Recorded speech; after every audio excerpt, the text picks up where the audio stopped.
일부에서는 이것을 먹튀 대선 출마다라고 네. 규정을 하십니다. 왜냐하면 심판을 열심히 보고 공정한 선거 관리를 해야 될 권한대행이 스스로 출마를 하겠다. 네. 더군다나 내란의 공범 내지는 지금 정범으로 여러 가지 비판을 받고 있지 입건돼 않습니까? 있는 피의자니까요. 그러니까요. 이 상황에서 자, 출마를 선언한다는 건데요. 자, 이 부분 어떻게 판단하고 계세요? 저는 그 한덕수 권한대행은 저는 역사의 죄인이라고 저는 생각을 합니다. 네. 왜냐하면 지금 이미 이 한덕수 권한대행이 보여줬던 여러 가지 행위들이 사법적으로 판단을 받아야 된다는 그런 순서도 이미 이제 남아 있는 상황이지만 이번에 아까 언급했던 오후 4시에 이루어진 한덕수 권한대행의 사의 표명 그리고 이미 유튜브를 또 만들었더라고요. 네. 한덕수 TV가 아마 유튜브에 나와 있을 겁니다. 네. 그건 이제 정치 행보 중에 하나니까 저희가 예상할 수 있었던 바고요. 다만 사의 표명을 해놓고 최상목 권한대행의 사표를 또 어제 늦은 밤에 수리하는 심지어 6시에 칼퇴근한 걸로 알고 있는데 그 이후에 다시 돌아와가지고 사표를 수리해 줬어요. 그러니까요. 셀프 사직 또 셀프 해임 그 이후에 이루어진 이 많은 일들 너무나 무책임한 행보입니다. 네, 그 이따 10시에 보여줄 우리가 한덕수 이제 후보가 될 가능성이 높은 이 사람의 대선 출마라는 건 저는 이른바 쿠데타라고 보고요. 이거는 이제 제2, 제3의 내란이라고 봅니다. 대한민국 헌법이 이미 대통령제를 단임제로 아까 규정하고 있다라고 말씀을 드렸고, 뭐 물론 권한대행이 출마할 수 없다라는 조항은 명시적으로 없는 것이지만, 심지어 황교안 권한대행조차도 자신의 역할이 권한대행이고, 이 남아있는 기간 동안 국정 운영을 기본적으로 필수적으로 해야 되는 요건들이 있기 때문에 불출마 선언을 하고 국정 운영을 끝까지 책임지고 돌봤던 거 아니겠습니까? 근데 황교안보다도 못한 최악의 선택을 이 한덕수가 하는 것이고 대통령이 어떤 자신의 행정적 권한을 남용해서 그 자신의 당선을 위해서 유리한 상황을 조성을 한다라는 것은 원천 차단되어야 함에도 불구하고 지금 한덕수가 권한대행으로 남아서 무슨 짓을 했는지 우리가 하나하나 열거를 해볼까요? 아까 말씀드렸던 헌법재판관을 지명하는 것으로 자신의 탄핵을 마치 요구하는 정치적 제스처를 보여줬죠. 그때 민주당이 탄핵을 했다라고 하면 그 즉시 자신이 사직을 하고 출마를 했을지도 모릅니다. 근데 민주당은 그때 탄핵 카드를 접어두었죠. 왜냐하면 그것은 오히려 한덕수의 출마를 이끌어내는 것이다. 우리가 그 게임에 넘어가는 것이다. 민주당이 넘어가는 것이다라는 선택하에 탄핵을 하지 않았고 그러고 나서 결국 헌법재판소에서 기각 결정을 받아냅니다. 그러고 나서는 통상 전문가 행세를 해요.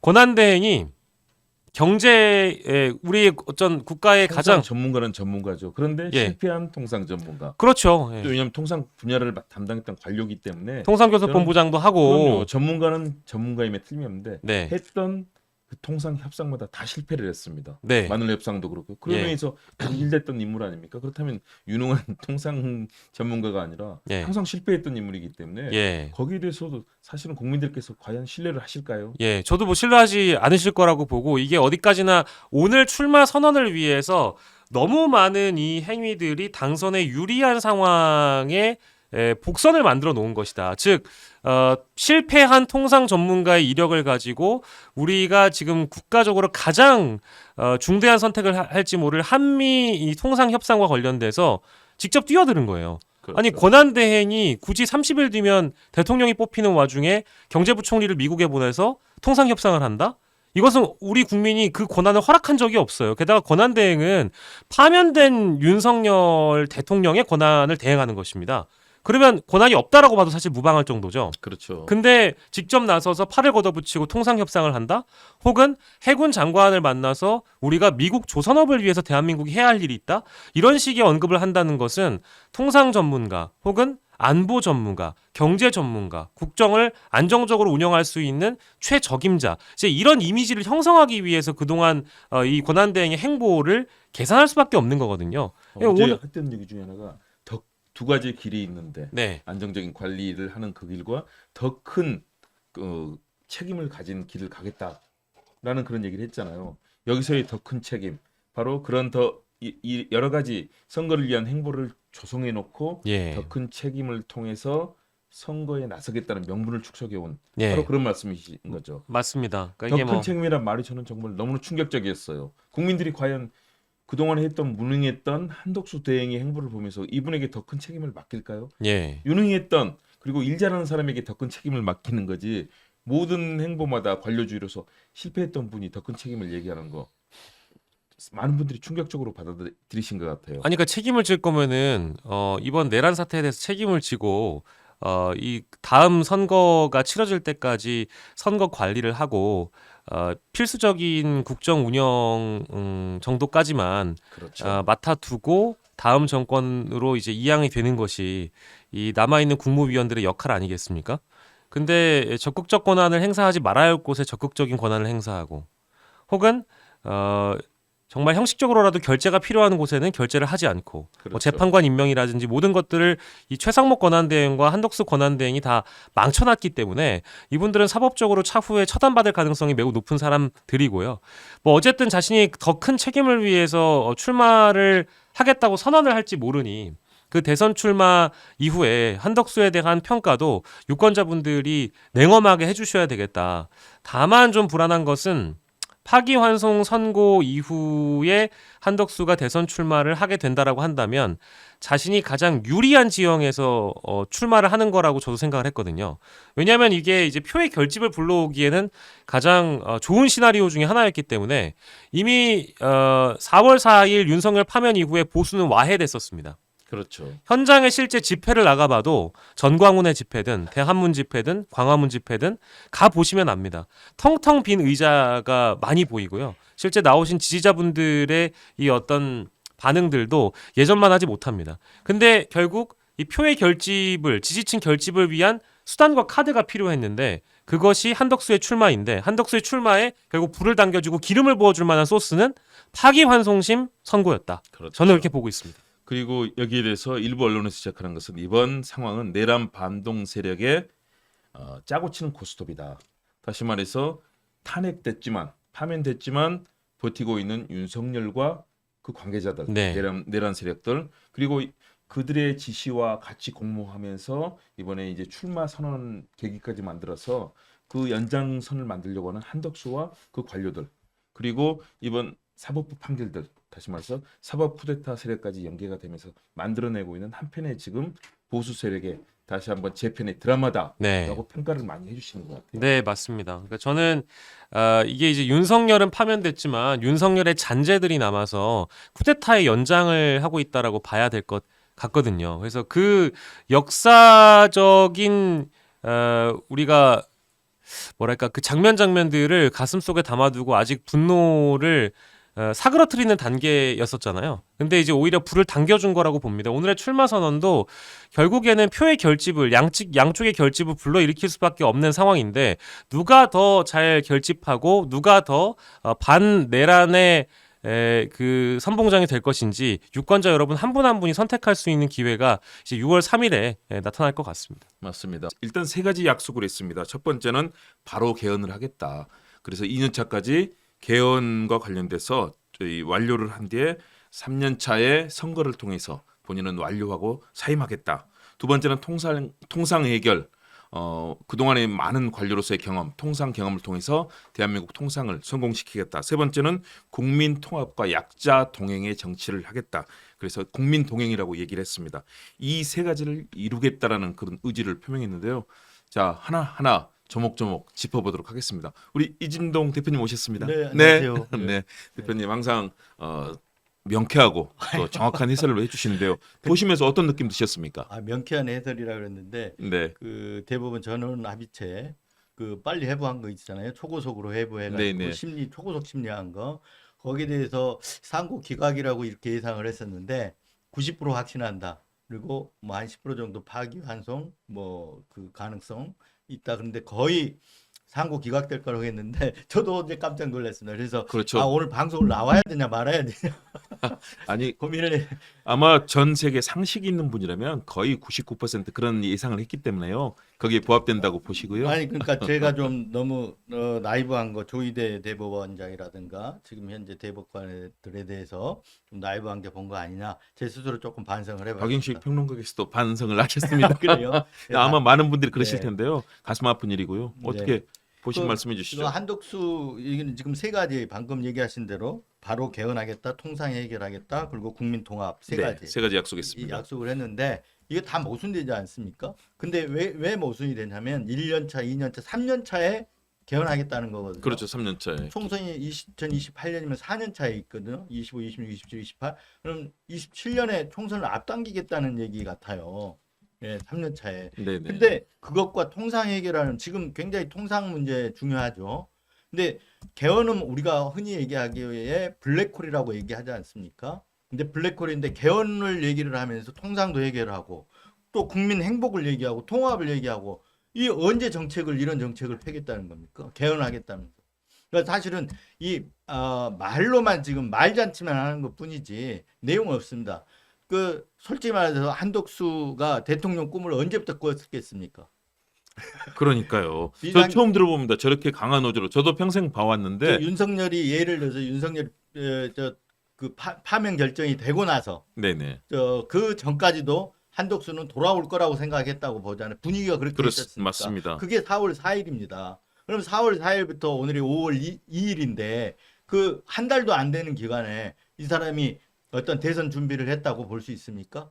본인이 뭐 나갈 준비를 채비는 할 수 있지만 그 나갈 수 있는 준비, 어떤 5년 동안의 어떤 국정 비전 이런 것들을 준비해서 야 대한민국을 어떻게 끌고 가겠다 이런 생각을 했을까요? 전혀 없죠. 왜냐하면 지금 가장 중요한 사회적 양극화라든가 민생의 문제 이런 언급보다는 본인이 제시하는 여러 가지 대통령에 대한 자신만의 언급이 있습니다. 그러니까 국무총리 하면서 가졌던 어떤 기본적인 그런 어떤 기본적인 거 대한민국을 어떻게 그렇죠. 잘 끌고 가야 되겠다 이런 거에 대해서는 준비하는 것도 시간적으로도 굉장히 물리적으로도 부족했다고 저는 보거든요.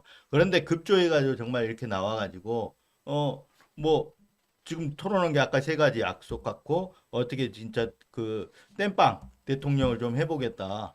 그 노역이고 사역이고 사리사욕이고 그런 거죠. 네, 저는 아까 나오기 전에 박영식 앵커도 얘기했지만 여기에 상당한 역풍이 있을 거라고 저는 보고 있습니다. 그 전에도 국민의 70%가 한덕수 총리의 대선 출마하는 건 부적절하다. 맞습니다. 70%가 그렇게 답변하지 않았습니까? 그렇죠. 네. 수많은 여론조사가 보여주고 있고요. 네.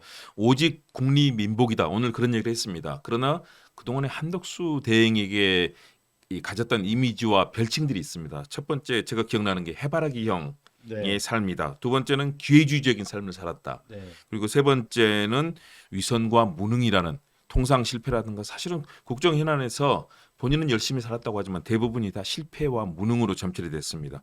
그리고 자신의 고향과 자신의 삶도 부정했던 네. 그 얘기들을 많은 분들이 하십니다. 네. 그 모습으로 여러분의 정부를 만들겠다. 이번에 뭐 국민의 정부라든가 많은 가치들이 있는데 여러분의 정부를 만들겠다고 얘기하셨는데요. 우리 박영식 평론가님도 어떻게 보셨습니까? 저는 이제 한덕수 권한대행 이제 전 총리의 출마라는 게 저는 아까 말씀드린 대로 쿠데타라고 보고요. 이제 쿠데타의 연장인 겁니다. 그러니까 이미 권한대행 시절부터 헌법재판관을 처음에는 임명하지 않는 것으로 쿠데타의 연장을 꾀했고요. 게다가 쿠데타를 또 했는데 헌법재판관을 지명하는 것으로 쿠데타의 연장을 꾀했습니다. 아까 말씀하신 이완규 같은 인물이죠. 함상훈이나 그렇죠. 이완규. 네. 그리고 이 대선 출마는 저는 이제 쿠데타의 완성, 개인 한덕수가 할 수 있는 쿠데타의 완성이다. 대한민국 이 헌법이 규정한 것을 다 깡그리 무너뜨리고 자신이 이 권한대행이 뭐 출마할 수 없다라는 게 아니고요. 그 권한대행 기간 동안 자신의 출마를 위한 유리한 환경을 그동안 스스로 만들어 왔을 것이다.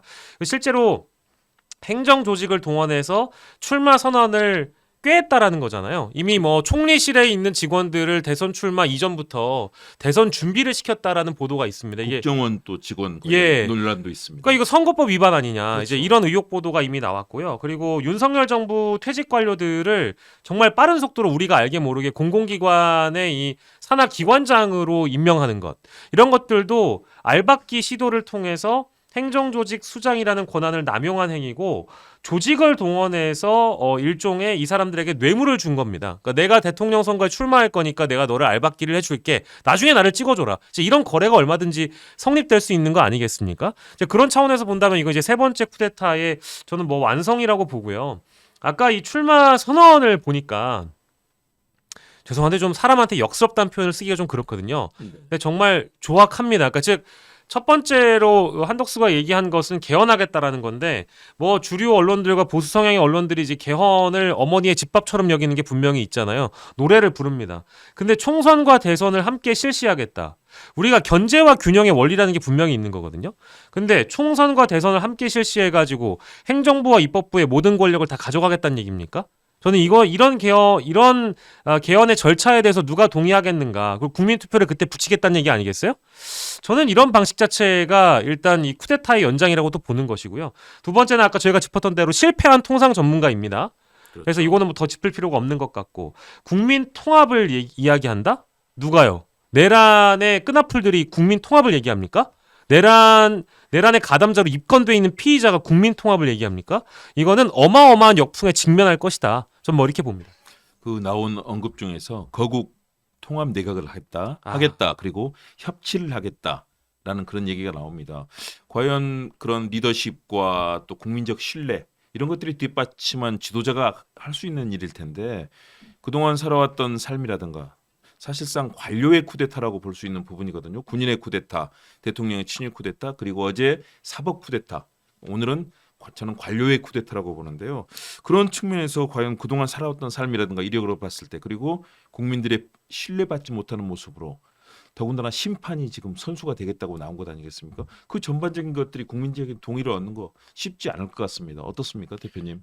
아까 얘기했던 대로 거국내각, 협치, 국민통합 이게 큰 명분이잖아요. 그렇죠. 근데 한덕수는 자격 자체가 그런 명분을 얘기할 자격이 없는 거예요. 왜 그러냐면 일단 그 윤석열 내란 친위 쿠데타의 어떤 일부분이거든요. 네. 그리고 나서 이런 친위 쿠데타로 인한 어떤 국정 혼란을 수습해야 할 막중한 책임이 있는 자리가 지금 한덕수 대통령 권한대행 자리였거든요. 그렇죠. 근데 그 책임을 방기하고 지금 내가 대선에 출마하겠다, 내가 그 자리를 잡아보겠다고 지금 나오는 거잖아요. 그러니까 전혀 명분 없는 행위고, 그리고 오늘 제가 보기엔 더 가관인 거는 오늘 이거 끝나면 5.18 민주묘지를 방문한다고 하지 않습니까? 네. 저는 너무 어처구니가 없는 게 5.18 민주묘지라는 게 어떤 것이냐면 전두환 노태우 쿠데타에 대해서 저항하는 민주 세력, 저항하다가 숨지고 열사들이 묻혀 있는 곳이란 말이에요. 그렇죠. 근데 이 어떻게 봐 아까 그 박영식 앵커도 얘기했지만 친위 쿠데타 세력이거든요. 내란 세력의 어떤 끈앞풀이고. 그런데 이 한덕수가 가가지고 그 민주묘지를 방문하겠다? 정말 그 5.18 영령들이나 5.18 어떤 유가족들이 정말 정말 환영할까요? 저는 아니라고 봅니다. 그래서 그런 부분들에 대해서 본다면 한덕수가 뭐 사실 저도 이게 욕이 막 튀어나오는데 많이 참고 있는데 입이 참으십시오. 더러워질까 해서 많이 네, 참고 욕은 있습니다. 참으시고요. 저는 방금 우리 이진동 대표님 하신 말씀 중에 끈앞풀이 이제는 국가 지도자가 되겠다. 끈앞풀이라는 거는 그동안에 했던 한덕수 대행의 삶을 보면 잘 알 수 있습니다. 언제든 자기 자신의 주체적인 결정을 하고 국가를 위해서 헌신하지도 않았고요. 이번 고난 대행 기간 중에도 우리 경제 지금 완전히 속절없이 위기에 빠져 있는데 경제를 살리는 노력들 만일의 경우 필요하다면 야당과도 만나고 추경도 빨리 했어야 되고요. 적시에 조치를 해야 되는데 경제 전문가도 아니고 통상 전문가도 아닙니다. 통상 같은 경우는 트럼프가 조변석계 매일 결정이 바뀌는데 앞으로도 이건 1년, 2년, 3년 끊임없이 해나갈 협상의 과정이거든요. 그런데 마치 성공적으로 이룬 것처럼 지금 자기 자신을 자화자찬하고 있는데요. 끈앞풀의 삶이 지도자의 삶이 될 수 있다. 가능하다고 보십니까? 저는 뭐 절대 불가능하다고 보고요. 네. 이게 뭐 이미 국민들은 이미 마음속에 다 선택을 해놨습니다. 12월 3일 내란의 밤을 겪고 나서 이 윤석열 정부의 이 내란범의 끈앞풀들이 어떤 국민들에게 모습을 보여줬는지 다 기억하고 있거든요. 한덕수의 출마 선언도 역시 그런 모습 중에 하나라고 저는 이제 보고요. 아까 더 나아가서는 이 통상 전문가 행세를 했는데 실패한 통상 전문가가 이 통상 협의를 미국과 얼마나 잘했는지 미지수입니다. 즉 이면 합의의 가능성도 이미 너무 많이 열려 있는 게 미국에서 나오는 그 보도와 한국에서 나오는 이야기가 너무 다르지 않습니까? 일단 우리 뭐 안덕근 산업부 장관이나 최상목 경제부총리가 이 미국과의 협의에 대해서 이야기하는 것과 미국에 있는 베센트 재무장관이 이야기하는 게 너무 달라요. 그렇죠. 이런 걸 봤을 때 한덕수가 과연 일단 통상 전문가처럼 오늘 출마 선언을 던졌으나 나중에 정부가 바뀌어서 미국에 실제 협상했던 내용이 만천하에 공개가 된다고 하면 그게 이면 합의가 아닐 가능성이 존재합니까? 그건 모르는 거거든요. 그런 상황에서 오히려 더 이 자신의 통상 역량을 자랑하는 한덕수에게 표를 주기가 어렵다라는 그 의미가 되는 것입니다. 그리고 과거에 아까 말씀하셨던 마늘 파농에 대한 어떤 경질 이런 부분들도 분명히 있기 때문에 전문성 그리고 정치인 한덕수가 된 거잖아요. 55년의 관료 인생을 끝내고 정치인이 된 건데 정치인이라고 하면 낄 때 끼고 빠질 때 빠지는 것을 알아야죠. 네, 흔히 낄낄 얘기하는 빠빠. TPO라는 표현 아니겠습니까? 네, 네. 근데 지금은 뭐 모든 게 맞지 않습니다. 이 상황에 권한대행 한덕수가 출마 선언을 한다? 저는 뭐 가당치도 않은 일이라고 보고요. 저는 국민들이 심판하실 거라고 봅니다.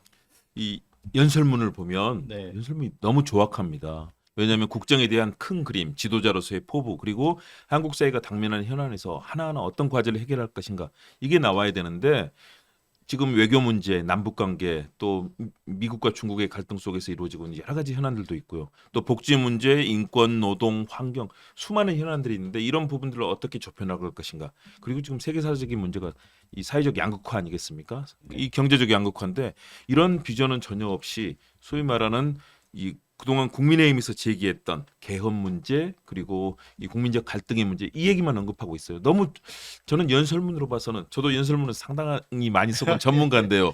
이거 보면은 점수를 F학점을 줄 수밖에 없는 이 선언문입니다. 어떻게 보세요? 저 자리에 설 명분이 없고 아까도 얘기했지만 서서는 안 되는 그런 어떤 파렴치한 행위죠. 네. 근데 어제 그러니까 두 갈래 길을 얘기를 했지 않습니까? 그렇죠. 하나는 중책을 완수하는 길. 이게 첫 번째 길이고 또 하나는 중책을 내려놓고 더 큰 책임을 더 맡는 큰 게 책임. 더 큰 예. 책임이 이제 오늘 나와가지고 대선 출마 선언한 거 이걸 지칭한 거 아니겠습니까? 그렇죠. 근데 저는 그 두 가지 길이 원래는 이거였다고 봅니다. 중책을 완수하는 길과 그러니까 국정 그 관리자로서 대선 관리자로서 역할과 책임을 다하는 그 길이 한덕수의 제대로 된 길이고 그 다른 하나의 길, 더 큰 책임이라고 그랬는데 저는 폭망의 길이라고 봅니다. 그렇죠. 예. 한덕수 분명히 폭망할 겁니다. 왜 그러냐면 그 부분은 얘기를 안 했지만 단일화 얘기가 지금 오가고 있지 않습니까? 그렇죠. 그렇다고 해서 지금 단일화 한동훈이나 지금 경선 주자들이 한동훈, 김문수가 어서 오십시오 하고 꽃길을 깔아주지는 않거든요. 절대 그럴 일은 절대 없습니다. 그럴 리가 없습니다. 네. 정치는 냉혹합니다. 네, 저는 한덕수 결국은 폭망하는 쪽으로 갈 거다. 그래서 실리도 잃고 결국은 명분마저 아까 자기가 본인이 얘기했던 국무총리 2번 하고 그리고 뭐 주미대사하고 경제부총리하고 이런 이력을 내세우면서 통상 전문가 어쩌고저쩌고 얘기했지 않습니까? 국가에서 엄청난 그런 혜택을 받고 그런 자리에 올라가서 녹을 받고 혜택을 받았으면 거기에 맞는 책임과 역할을 다해줘야 되는데 그 사욕으로 지금 또 사욕으로 꿈꾸고 있는 저 자리 탐하고 있는데 저기 분명히 저 길은 폭망의 길이다. 예, 그렇게 저는 네. 생각하고 있습니다. 많은 전문가들도 그런 예측을 했었고요. 또 그 길을 예정된 길대로 가는 것 같습니다. 항상 모범생처럼 공부하고 시키는 관료의 길을 갔었는데 국민을 위해서 자기를 헌신하고 희생하고 던지는 통큰 리더십을 보일 수 있을 것인가. 방금 폭망의 길을 말씀하셨는데요. 우리 네. 박영식 평론가 어떻게 앞으로 안덕수 이 후보의 행로를 전망하십니까? 저는 뭐 한계가 이미 출마 이전부터 한덕수는 한계가 뚜렷한 사람이기 때문에 출마한다면 망할 거라고 이미 예상했던 사람이고요. 몇 가지를 좀 짚어보겠습니다. 일단 관료와 정치인은 삶 자체가 다르죠. 정치인은 항상 뭔가 이상적인 것, 꿈을 쫓아서 야망을 달성하는 자리인데 관료들은 늘 현실적인 삶을 살아가는 사람들입니다. 근데 이제 정치판에 뛰어들어가지고 자신이 계산했던 바대로 과연 정치판이 돌아가는가? 절대 그렇지 않을 거거든요. 게다가 한덕수 대망론을 이야기를 하면서 대부분 이야기하는 사람들은 범보수 진영의 빅텐트, 반명 텐트 혹은 단일화를 이야기를 합니다. 단일화를 하려면 결국 1 더하기 1이 1.5라도 되려면 시너지가 발휘가 돼야 되는데 그럼 한덕수가 형성하고 있는 지지율 자체가 국민의힘에 있는 단일 후보와 합쳤을 때 시너지를 발휘할 만한 지지도가 나와야 됩니다. 근데 사례로 들었던 것이 첫 번째가 정몽준이고요. 두 번째가 안철수고 세 번째가 반기문인데 이 사람들 지지율이 그때 단일화 대망론 이런 게 나왔을 때 지지도가 어느 정도였는지는 다 아시잖아요. 그렇죠. 적어도 20%를 넘어가는 지지도가 나왔습니다. 근데 한덕수의 지지율은요. 지금 뭐 양자 대결을 제외하고 다자구도에서만 봤을 때 10%를 상회하는 여론조사는 뭐 손에 꼽을 정도이거든요. 김문수와 한덕수가 대결하는 정도로 앞서거니 뒤서거니 하는 정도의 지지율 뿐이지 20%를 넘어가는 독자적인 지지율을 형성할 수 없는 사람이에요. 게다가 지금 시간이 없습니다. 근데 이런 상황에서 단일화를 하거나 한덕수 대망론을 이야기한다? 혹은 리더가 되겠다? 정치판에 뛰어들어서 국민의힘 후보와 단일화를 해보겠다? 이거 자체가 지금 불가능한 상황이라고 보고요. 관료로서의 한계, 그리고 이 정치의 한계, 이것이 보여주는 것이고 마지막 한계는 아까 우리가 반복적으로 얘기하고 있는 내란 세력의 동반자이자 가담자라는 것입니다. 이 한계를 과연 한덕수가 벗어날 수 있느냐? 저는 이거 깨기가 어렵다고 보거든요. 지층한 가운데 우리가 이제 국민의 정부라든가 시민의 정부, 수많은 그런 문민 정부 이런 이름을 짓는 네이밍을 하는데요. 오늘 얘기가 여러분의 정부라는 네이밍을 내놓았습니다. 여러분의 정부, 국민 여러분. 그런데 그동안에 있었던 뭐 국민의 정부라든가 다양한 그런 적절한 네이밍에 비해서는 굉장히 취약해 보이거든요. 첫 느낌이 어떠십니까? 아니 뭐 말은 맞죠. 뭐 소수의 정부가 아니라 다수의 정부, 모든 사람들의 정부. 뭐 그 말은 맞는데 이게 이제 아까 조악하다는 표현 하셨잖아요. 뭐 어떻게든 이제 좀 이것을 만들어내기 위해서 이제 머리를 좀 짜내다 보니까 이것저것 다 갖다 붙여가지고 연설문을 만든 게 아닌가, 출마 연설문을 만든 게 아닌가 좀 생각이 좀 들고 뭐 연설문이야 우리 김원국 박사님이 더 많이 써보셨기 때문에 제가 평가할 영역은 아닙니다만 이것을 실제 준비했던 과정에서 총리실의 공무원들이 동원된 점이 있다라고 한다면 전 선거법으로 분명히 처벌을 받아야 될 사안이라고 보고요. 좀 아니나 다를까 5월 2일이니까 이제 오늘이군요. 오늘 한덕수 관련돼서 출간되는 책이 있습니다. 그 책 제목이 지금 한덕수예요.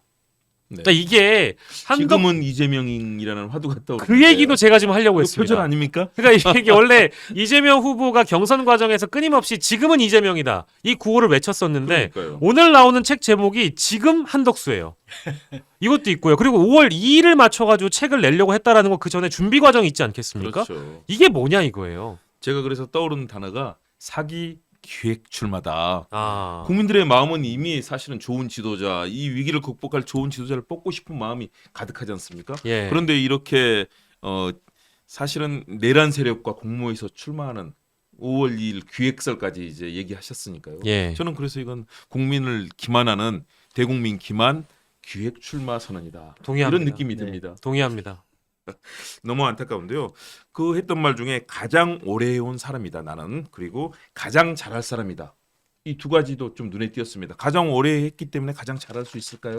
올해의 내용이 너무 약하거든요. 아 저는 이제 아까 제가 한계를 말씀드렸지만 네.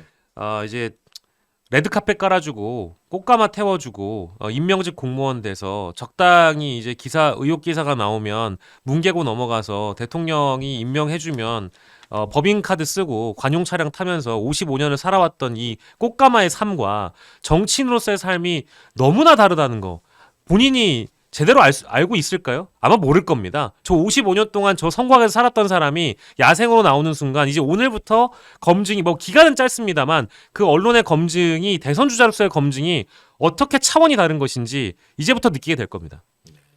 그 참담한 상황들. 방금 얘기 네. 잘했는데 꽃과마의 삶하고 정치의 어떤 그 약육강식의 세계에서 벌어지는 일들하고 완전히 다른데 지금 한덕수는 꽃가마의 삶만 살아왔거든요. 그렇죠. 꽃길을 걸어왔죠. 꽃길만 관료로서. 걸어왔거든요. 그렇기 때문에 피부로 느낄 텐데 아마도 그런 생각을 했을 거예요. 대선 기간이 워낙 짧잖아요 지금.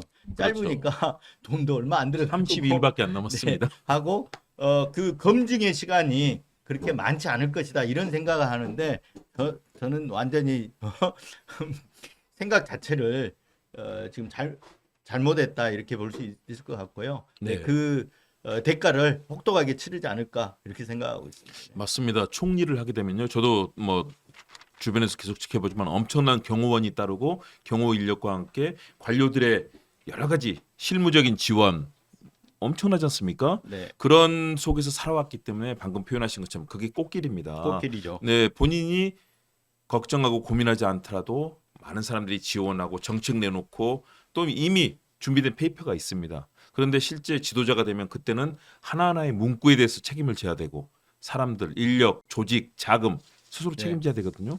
그 검증을 과연 견딜 수 있을 것인가? 저도 견디기 어려울 거라고 보는데 그렇다면 왜 한덕수라는 그동안의 관료로서 꽃길을 걸어온 사람이 마지막 이 결심, 그동안 봤던 관료적인 태도에서 오늘 목소리는 아주 강철수 과거에 네, 그동안에 강덕수가 네. 됐네. 꽃덕수의 길을 살아왔는데 오늘 보니까 강덕수를 외치는 목소리였거든요. 왜 그랬다고 이진동 대표님 분석하십니까? 아까 제가 춘익 쿠데타 내란 세력 끈앞을 얘기를 하지 않았습니까? 그렇죠. 근데 지금 이 결정을 보면 한덕수가 스스로 자기 스스로 결정을 해서 저 자리에 섰다 이렇게 볼 수가 없어요. 예. 그 한덕수는 아까 관료적 삶을 살아왔기 때문에 그리고 뭐 저 박영식 앵커 얘기했듯이 뭐 법인카드 있고 관용차 있고 이 다 이 자리에 대한 탐 그리고 그 주어진 자리에 맞춰 가지고 그 영화를 누리지 않았습니까? 그러다 갑자기 여기에 뛰어든 거는 한덕수의 뜻이라기보다는 저는 윤석열의 뜻이다 이렇게 보고 있습니다. 그래서 근데 아까 제가 말했던 대로 내란 세계의 끈앞을이라는 게 그래서 내란 세계의 끈앞을이라는 얘기를 제가 쓴 건데요. 윤석열의 뜻이 강하게 작용했다 이렇게 보고 있습니다. 제가 파악하기로는 윤석열의 뜻이 아니라 윤건희의 뜻으로 저는 윤건희 파악하고 뜻. 있습니다. 네네네. 왜냐하면 이쪽이 정통한 네. 이분들과 정통한 이 보수 진영의 몇 분들한테 제가 얘기를 들었는데요. 네. 윤건희의 재가를 받고 지시를 받고 네. 출마를 결정했다는 그런 얘기들을 많이 들었습니다. 그러니까 결국은 지금 내란과 관련된 많은 사람들 최상목 그리고 지금의 네. 다시 권한 대행이 된 이주호까지 네. 많은 사람들이 다 소위 말해서 이명박 MB부터 윤건희와 지금의 맥락이 다 닿아 있는 것 아니겠습니까? 네. 네. 그런 측면에서 네. 결국은 윤건희의 사주와 또 네. 협력 공모에 의해서 이루어진 출마 선언이라고 맞습니다. 그래서 보여집니다.